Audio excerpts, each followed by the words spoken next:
Hello and welcome to another episode of Teebei, and I would like to cover some fun facts today again, because there's been a whole raft of various questions having to do with what Teebei does, what it doesn't do, and then how different it is from other ways of working with someone's psyche.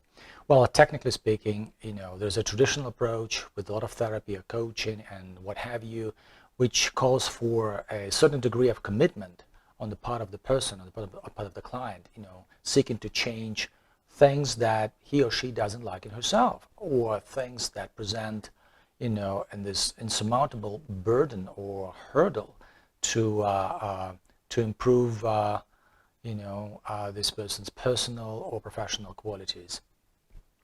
So, but the two things that really stuck out, they were really quite, interesting. Well, first off, there is still a group of people who would rather succumb themselves to having their brain, programmed through whatever, systems, like be that NLP or some mind control techniques and stuff like that. People think that they better like let it happen to them so they can wake up and be a totally different person. Well, this is interesting because usually people are obsessed, over how much free will they have, if there's a freedom of choice, and that's got to be their decision based on specific criteria, certain facts.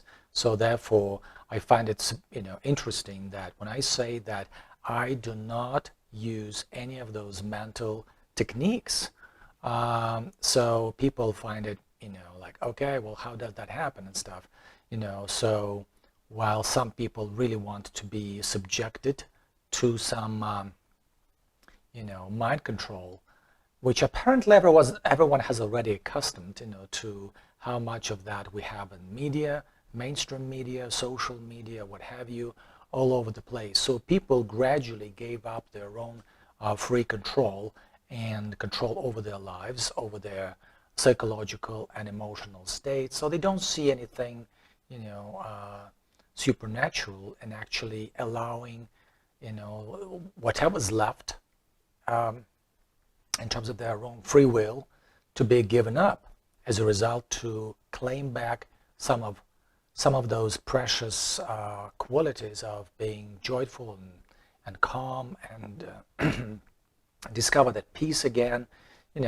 So this is a very strange phenomenon, which apparently on the back of the COVID pandemic has something to do with how much of that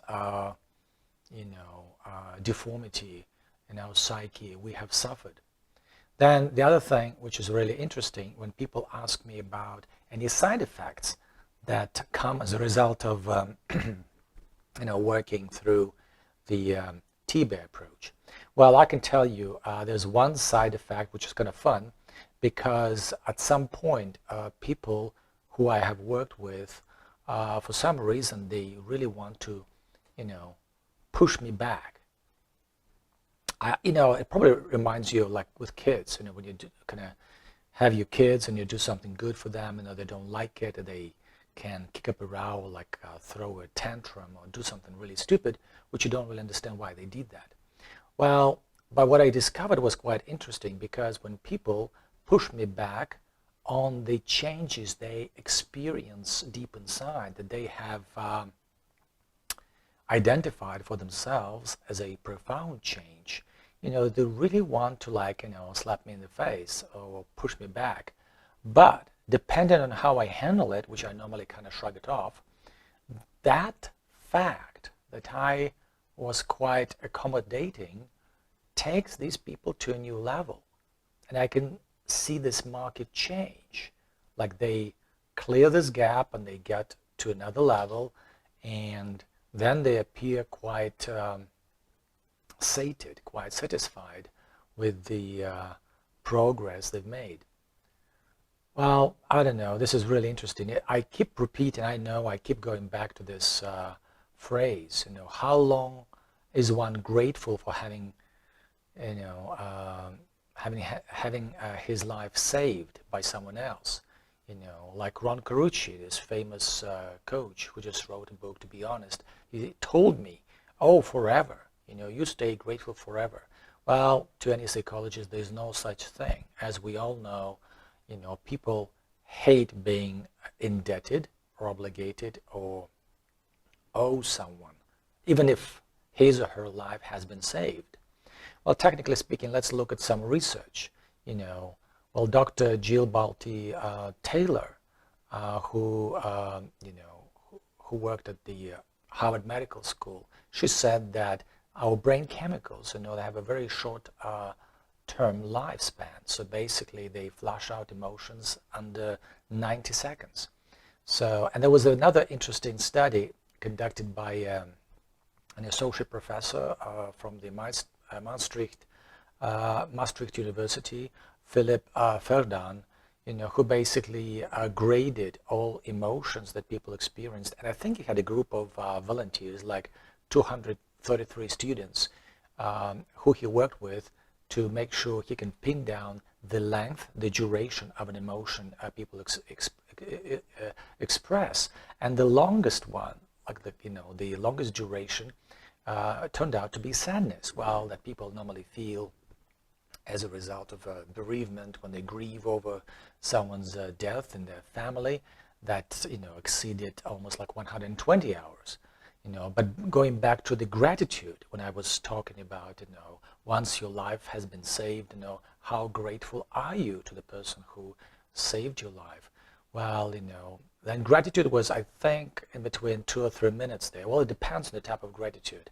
Well, my unofficial survey was more around 20 minutes, that people feel that gratitude and then further mentally ruminated on that to extend that feeling. So, so we're talking about maybe 5-10 minutes of being grateful, and then people would rather, maybe bite the hand that feeds you. That phrase, I mean, that expression, I think pretty much sums it up. So what I think that, going back to the side effect, that was the only side effect, which cannot be even rated as a side effect.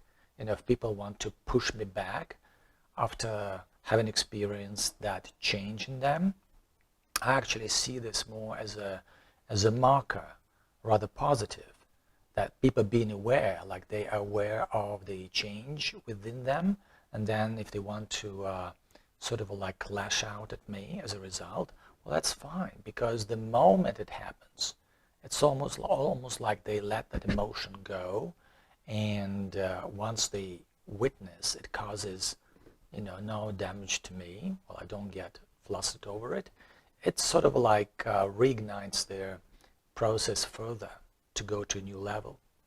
So this is what I wanted to cover today, which I thought was quite kind of fun to witness, and a bit of research that backs up the idea of how quickly all those chemicals around our emotions, short-lived, and long-lived.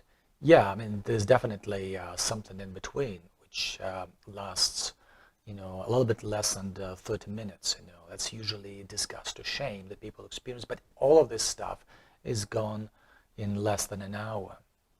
So far, based on what I've heard from people, my Teebei approach has no drawbacks and no side effects. And basically, the only thing that's really mind-boggling for now is that why the results are permanent. How come they could stay permanent, as people normally would expect, a few fallbacks, here and there.